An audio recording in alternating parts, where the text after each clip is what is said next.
يا صباح الخير والفل والياسمين عليكم جميعا. النهارده انا عايزه اديكم تريك كده صغيره عن البارتيشن اللي بنعمله ديكور في البيت. اذا كان بقى هيبقى خشب او فرفرجيه او ستانلس زي ما يكون. البارتيشن اللي بيكون في الفراغات الكبيره علشان يفصل بين وظيفه ووظيفه، بين مثلا ليفينج روم وصالون او صالون ودايننج تيبل او غرفة سفرة او اوضة سفرة.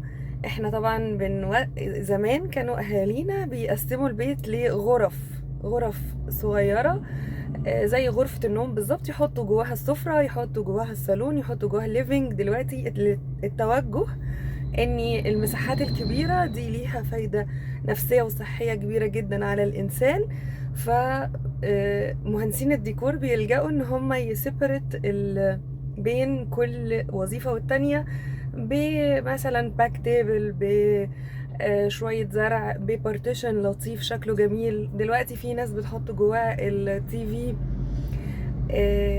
البارتيشن ده يا جماعة ما ينفعش ابدا يبقى سوليد، ما ينفعش يبقى مقفول بالكامل.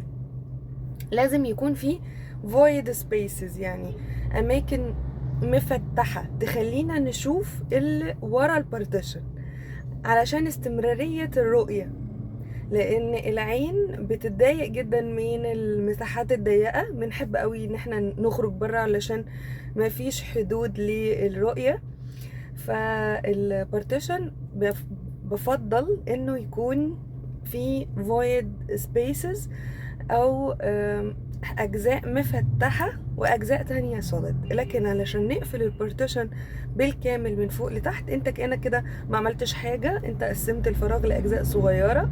فالناس اللي عندها ريسبشن عرضه 12 متر او 10 متر او 15 متر، لما بتقسمه بالبارتيشن ده اذا كان خشب او غيره او غيره، انت ما عملتش حاجة، انت رجعت كأنك بنيت حيطة من تاني.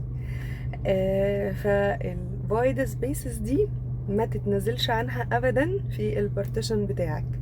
صباحكم زي الفل وبشكركم على المتابعة. كانت معاكم مهندسة معمارية مريم نشأت.